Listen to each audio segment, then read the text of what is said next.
So really, I'm excited to introduce one of our action coaches to you, Deborah Coskey. You'll see as she presents the session, Deborah's a no BS kind of lady. You get it straight from the horse's mouth, no fluff, but very powerful and very insightful, and really taking the recruitment process, and you'll see how to make it a deselection process in ensuring that you get the right people for your business so that you can drive the performance. Deborah is a single mom. She's had multiple businesses, lots of experience across a range of different industries, and nobody better to talk about a subject that she's really, really passionate about is recruitment. So Deborah, thank you very much for joining us, and really looking forward to your insights today. Thank you so much, Harry. And shockingly, I'm going to add a little bit of fluff in today. So yes, I'm going to be talking about the deselection process. So who is Deborah Coskey? So yes, as Harry says, single mum, very happily divorced. I have 1 human child and 6 fur babies, so very strong in that. So there are the 4. I'm very much into Rottweilers, absolutely love them. And if anyone told you that they are vicious creatures, they lied. They're about 50 kilos of pure fluff and love to sit on your lap. So yes, absolutely love my family. And yes, I'm a business coach at ActionCOACH Ignite. We are the biggest franchise in South Africa. Darren LaGrange owns the franchise, and we are an award-winning franchise. So there's myself and Natasha, and I see that she's on the call today. And we've just grown from strength to strength. The franchise is coming into its 8th year, and we're very proud of what we get to do. We get to work with business owners, men and women, and help them grow their business from strength to strength. So just to touch on a bit of what's been happening in South Africa, a very sad stat is that the unemployment rate in the first quarter of this year is sitting at 32.6%. That means out of the just shy of 60 million in South Africa, 15 million people are unemployed. So powered by ActionCOACH, they've got a campaign running, Everyone Employ One. And there's tens of thousands of businesses across South Africa. So can you imagine if one business owner employed 1 person, and there's tens of thousands, we would be able to eradicate the unemployment rate.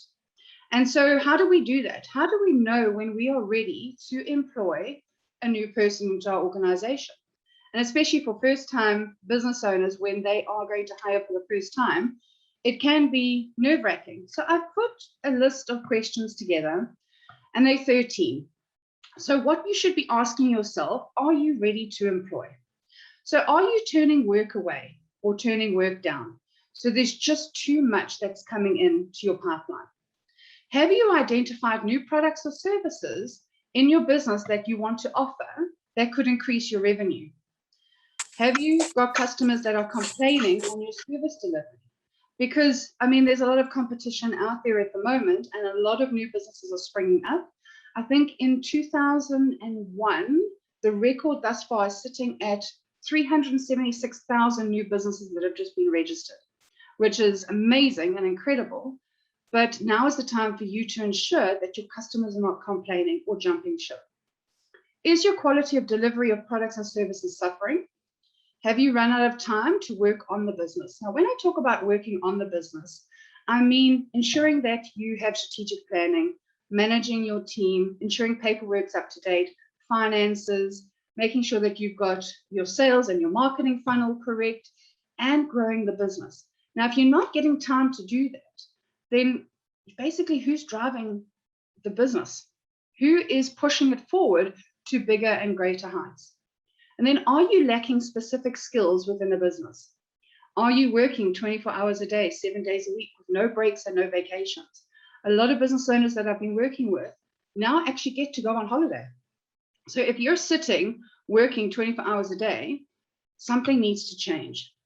And is your company not growing or becoming stagnant due to the capacity issue? Are your customers unable to reach you, and are your replies quick? Now, when I mean reach you, it's not necessarily via phone call or WhatsApp. There's a lot of engagement on social media at the moment. So if they are sending through a request or wanting a quote or an inquiry, and we're taking a really long time to get back to them, we could lose the sale. Okay. Are you able to afford another salary? And I've got a number of businesses that work with freelancing. And if that freelancing resource bill starts to get more expensive than a full-time person, then why would you only have a select amount of hours when you could hire a full-time person? And then have you identified or defined what is keeping you from this new person? Or what would you keep this person busy with? What's the position? What is the actual roles and responsibilities you want to hand over to that person? And I know with working with business owners, they have a delegation problem because they like to control. And a lot of them are control freaks. And there's nothing wrong with being a control freak. But for you to move forward, you need to be able to hand over. And then do you feel you own a job rather than being a business owner? So the question is, if you answered yes to most of these questions, then the time is right for you to look to hire a person. So how do we save you time and money? Those are the two key elements within business that we want to save you. So you can go with a recruitment agent. I have no problem with recruitment agencies, but especially when you're starting out to first hire your first employee, they can become very expensive and very time consuming. So recruitment agencies charge between 12.5% to 18% per annum of the candidate's salary. That is a huge outlay. Sometimes there's a lack of communication, which is your time, so you're having to follow up consistently. Quality versus quantity. So they send you a whole lot of CVs that you've still got to go through because they haven't vetted it. So that is a lot of your time. And then some of the recruitment agencies battle to understand what your business does, what the fit is, and the ideal candidate that you're looking for. And the dreaded multiple interviews, sitting in front of lots of candidates interviewing. And I've had a client who did 8 interviews in one day, and he couldn't remember the first person's replies. He didn't know if he liked her by the time he got to the 8th one. So I love this saying, if you think it's expensive to hire a professional, wait until you hire an amateur. And that is very, very true, especially if you don't hire the right person. So instead, let's do a deselection process, and you get to do it yourself. So what is a deselection process? Well, this process allows you to give the candidates the responsibility to either get to the interview stage or not. So when we define the role and responsibilities of this candidate, you've answered those 13 questions, and then you've gone, right, I need to define the position, whether it's a bookkeeper, whether it's an admin manager, whether it's sales, internal, external, whatever it is, define the position very clearly. Then create an advert. Now, when we create adverts, a lot of people just go, well, you need to have a brain, you need to know Microsoft Office, but that's not necessarily the case. We want to put the advert where there are attributes. Now, what I mean by attributes is, do they have attention to detail? Do they have a great sense of urgency? Are they willing to go the extra mile? Do they maybe have a great sense of humor? Whatever the attribute is, we're hiring more on that than necessarily the skills, okay? Then you're going to create an online questionnaire. Google Forms is free. It's a very easy platform to use, and I have a lot of examples that I'm going to show you in a minute. If you are a subscriber of Microsoft 365, there's also a Forms platform there, but this allows you to actually send out that questionnaire to these candidates, and what the frightening reality is, of those candidates that we send that questionnaire, less than half actually follow the instruction and fill it in. So they've deselected themselves, okay? So create the auto response. So this means you don't actually have to send the response each time. Your email will send an automatic response with the link, and it's up to the candidate to either click on the link and follow the instructions or deselect themselves right out of the process, okay? Once you've created the advert, place the advert on Facebook or Indeed. Those are 2 free platforms. There's also Gumtree that you can place it on, but I know at the moment there is a bit of issues with Gumtree, but that can work. I've got clients that place it on PNet and Career Junction, and this really gets it out to the masses. Just remember, on Facebook, it mustn't just be on your business profile. Share it across multiple groups to then allow your actual group of candidates that come through is bigger. Short list off the responses. Now I'm going to show you an example, and honestly, it just makes your lives so much easier. So when you put the questions together, if there's specific questions like they need to have a valid driver's license and a car, and people have applied and they don't have that. And the reason, okay, I'm just going to clarify that. The reason I say valid driver's license is the amount of candidates that come through that have a car but do not actually have a valid driver's license. And if they are in a driving role, it's frightening to see how many actually don't put that they've got a valid driver's license. So you can then shortlist off that. So immediately you've deselected the candidates that do not fit your actual position that you're looking for. Once you've shortlisted, try about 20. Sometimes you only get about 10. Check their CVs. When you look at their CVs, ensure that you are checking that there's no employment gaps. With women, there will be employment gaps if they've had babies. So just be mindful of that, but also just to ensure that what they've said in their questionnaire actually relates back to their CV. Then invite the candidates to a group interview. Okay, so don't all panic when I say group interview, because it really works, and I'm going to give you some things on how you can actually achieve that. Check references. A lot of people go on face value. We really like them, they're fantastic, but we actually don't do the credit checks. Please do the credit checks. Please check references. When you do references, go business owner to business owner. Don't ask the standard stock questions of, was Joe employed there? Was he great? Did he arrive on work on time? And can we verify the salary? Okay. Do it more in the line of connecting with business owner to business owner. So what were their strengths? What did you feel that they could have done better? Are there things that I should be worried about? And the last question you should ask, business owner to business owner, is there anything that I need to know? And you will find that they will be incredibly honest with you. Okay. Then give them the offer. So letter of appointment. Please don't do verbal because then it's hearsay. Put a contract together and job description with KPIs. So this deselection process is actually very simple. It's the work in the beginning, but then once you get to the group interview, it's very smooth sailing. So here's some examples that I've done. So here's an advert that I've actually just launched. It's a BDM role, so high-level senior sales, and we're looking for a hunter mentality. Okay, so somebody that's going to go out and look, and you will see that we've put attributes. So they must be self-motivated, flexible, innovative, decision-making, positive attitude, good negotiation skills. These are an attribute rather than the actual skill. Can you use Microsoft Office? Yes, it's important, but we want to get the right fit. Then here's an example of our Google Forms. So this one in particular, shame for the person, there's 54 questions. Yes, the beginning is rather easy. Knowing your name, knowing your surname, age, contact, etc.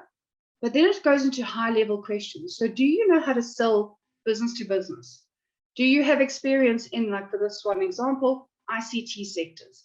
Because if they don't, those are the questions that you are going to deselect them on, because it's critically important that they have that information and that they have the skill set. Then here's an example of an autoresponder.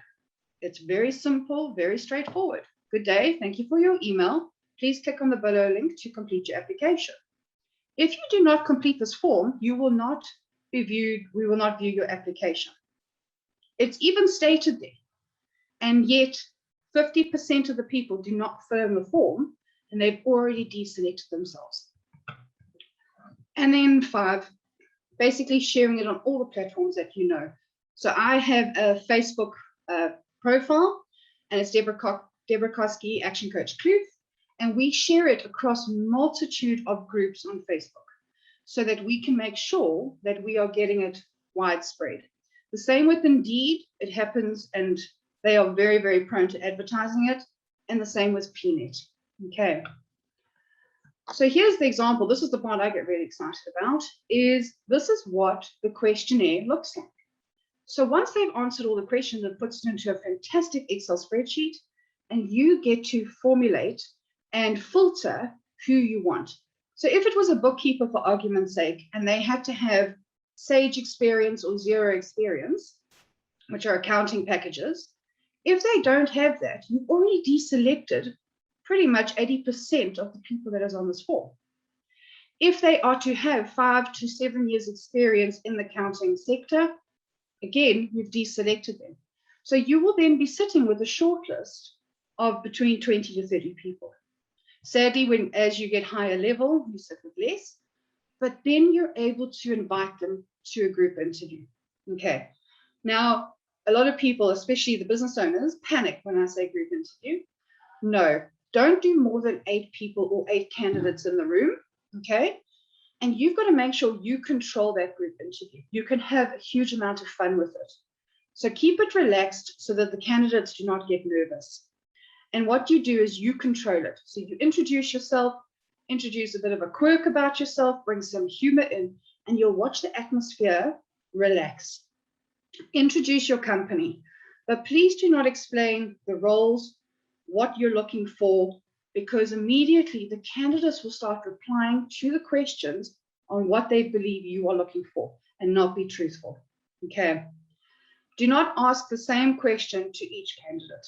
So don't go 1, 2, 3, 4, 5, 6, 7, 8, and you've asked the same question. Change it up. And there's a number of ways to ask different questions that have the same meaning, but are interpreted differently. Okay. The only question I ask in that group interview on the same question is tell me about yourself. Because I then immediately can see what type of personality, behavioral assessment they are, and then we can grow from there. Okay. So that is the only one that I ask, tell me about yourself. And then once you've asked all the questions, allow the candidates to ask you a question. Because remember, this is relationship building. You need to make sure that you can work really well with this person and give them the platform to ask you whatever they want to ask you. So the deselection process gives the candidate the responsibility to ensure they follow the process. If they do not, they have deselected. So if you think of all the things that I've gone through at the beginning, the advert, when they get the auto response, they may have sent the CV, but now they've not filled in the form. So they've deselected themselves. Then when they filled in the form, we've gone and shortlisted and we've deselected the people that do not fit the position. Then from the CVs, you can do another deselection, as opposed to you wasting countless hours going through thousands of CVs. And then your group interview, again, will be a deselection. And what I've noticed is when you invite 8 people, some people don't have the confidence to show up. So you may only have 5 or 6 show up. I've even had 2 people show up out of 8 because they've deselected themselves. And then you have the best caliber candidate right in front of you to choose from. So deselection processes really work. They don't cost you a huge amount of money because pretty much all those platforms are free. And if you do advertise on PNet, I think that's 2,000 Rand. So it's not a huge amount of money, but then you will find the right person that you are looking for. So that is your deselection process. Have fun with it. Enjoy the group interviews. And if there's any questions. That's brilliant, Deborah. Thank you very much. Gives us a lot of insight into the process. And I think the important thing is it's a process. As I think it was Christelle said, people don't read. Now that's a problem. People don't read the advert and you just get flooded with kind of CVs. So have you had any, and guys, please type in your questions. We have got some time for questions. We'll take some questions as well. When you administer this process, how do you deal with the people that don't want to play along? So they take exception to the group interview or, you know, filling in the form, jumping through the hoops, and they reach out. Some people will deselect themselves. Some people might push back. How do you deal with that? Well, ultimately, if they're really wanting this job, they're going to jump through my hoops. So when we respond, and we have had it in the past where they do phone us, because we also will run this on behalf of our clients. And the bottom line is that there is a process. And if they aren't following the process, and then say, for instance, the business is actually systemized, immediately gives me the indication, well, you can't follow a process. You can't follow the systems that we've put into organizations. And this is not a very complex process. So I will push back relatively hard. And then they either step in line or immediately they deselect themselves and I'll find a better candidate. Absolutely. Brilliant. That's very good. See a comment here from Tanya. We first try and figure out why people want to start a new hub. The heart of our business or new job, I imagine it is, the heart of our business are crucial. And I think that's what the deselection process does is you get to know the candidates, the heart of the business, the attitude, all those important things. So when people often arrive to a group interview for the first time, they're really nervous, they're not used to seeing people around. In your experience, once things have settled, what's the general feedback like from those candidates at the end of the process, having been through a group process like that? They absolutely love it, because also it gives them an indication of where they sit compared to other people. So either they were successful or they weren't, and we do give feedback right after the interview to say whether you were successful or unsuccessful. But for them, they get to see who they're competing against, but also that interviews do not have to be these scary things that you have to answer every single question 100% correct every single time. And we want to rather get to know the person to ensure that they fit within the organization. For me, that's critically important, because I've worked with so many businesses over the years, and we have these, I call them woodpeckers, because they work in the organization. And if you think of Noah's Ark, the one animal that can destroy from the inside out is a woodpecker. They peck holes all over the boat. Before you know it, they sink it. And we don't want to hire woodpeckers. We want to hire people that have the heart and the spirit for a business. And you know what? We can teach skill and ability later. So that, for me, is critically important. I think I've also found the same thing, implementing this both in my own business and with others. People generally get to the end of the process and go, wow, this was amazing. Because never, ever, when you're applying for a job, do you get to see your competition. And you definitely often don't get feedback. Here you get to sense, oh, that person was maybe a bit more experienced. Next time I could improve this. So it's a development angle for a lot of the delegates. And my funniest I ever saw was recruiting for a position where 8 people in the room. Eventually, one lady stood back and she said, Harry, with the greatest respect to everybody else here, I think you should employ that person. Wasn't even herself, because she's clearly the best for this job. Did throw a bit of a grenade in the room, but it's really getting people in their natural kind of style. So guys, if you've got any more questions for Deborah, please keep them in. Another one that I want to maybe ask is, I know you do a lot of this. How long does that process normally take? From identifying the job, the roles, the advert, the form, the group interview, to employing people, how long does that take? So generally it's about a month to a month and a half. So relatively quickly, the advert, the questionnaire, and the autoresponder can be put together, that I can do within a session. And then once it's been verified, it goes up. I often say to the business owners, please do not check it in the first 2 weeks, because candidates and people are still looking and they get despondent. So it might be that you've only had 4 people actually fill in the form, but we've got 400 CVs. So I say for the first 2 weeks, please do not look at it. Then thereafter, we start to shortlist. So that'll be in the 3rd week. The 4th week, we will then actually check the CVs and start setting up the interview, the group interview. And we give the candidates a week to get themselves organized. We generally will run it either on a Friday afternoon or pretty much a Wednesday afternoon, relatively late, so that either they can leave work or they can excuse themselves or take a bit of leave. And then we will do that.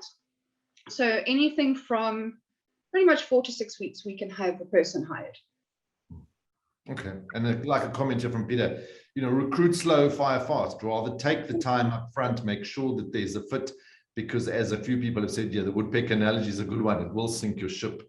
So a question here from Sean Ray Williams. I have a business friend who struggles to find the right people for his construction business. He's asked me, her now, to find a worker for him. I'm in digital marketing. Should I do this for him? I don't know the industry well, and I have a lot of work to do in business. No, stick to your knitting. Okay, and the reason I say that is you're an expert in your field. When it comes to that, you don't want to taint your relationship, that you're the expert in marketing and now you dabbling in recruitment. If you're unsure, or the personality, behavioral assessments, that type of thing, you could be setting yourself up for failure, along with actually setting up that business owner for failure. And I think, Shona, you answered your own question almost there with that last thing. You've got your own work to do and you don't understand the industry. I think even if you work with a recruitment company and you shared some of the frustrations up front, how that might not work, it's your business. If you're not involved in the recruitment process, either directly or with the recruitment agency, how's anybody else going to find the right candidate for you? It's your business. You know where the fit is for the individuals. And it's sadly not a hands-off approach, because you're going to be stuck with this person and you have to pay them every month. You might as well make sure that you got the right one. 100%. Yeah, if I can just add to that, please make sure that you are involved in the recruitment, because you cannot leave it up to a recruitment agency or your HR or something like that, because ultimately you got to work with that person. And if they do not fit the organization or fit the skill set that you're looking for, it can be a disaster even before you start. I personally don't like recruitment agencies because I think you get good, bad, and ugly, and I haven't often found a good one. I have recently, though, found a good agency, and I've included them in the process. So whilst they will help screen candidates and stuff like that, and I remember the recruitment company sitting in the first group interview were like, what? Can we do this? Is it even constitutional? And that was amazing to get that external party to understand the culture, how we do things, and they're that much better now to find the next individual. So if you do work with a recruitment company, include them in the whole process so that they really get to understand your company and can help move it forward. But it's still hands-on from your part, as Deborah rightly said. Absolutely. Good. Well, that's, I think, it for the questions. Thank you very much, Deborah. As you rightfully said, everyone employ one. Our only problem in South Africa is unemployment. If we fix unemployment, we fix everything else. It's because of unemployment that we have the issues that we have. And if you're in a business today, every single one of us have got things that other people can do, or maybe should be doing. And if you use this process that Deborah shared, you not only can do a lot better for your own business, your own frustration, your own stresses, your own worries, your own time, but you then also collectively help us ensure that we have a future in this country, not just for ourselves, but for our children and our grandchildren. So thank you very much, Deborah. That was really good.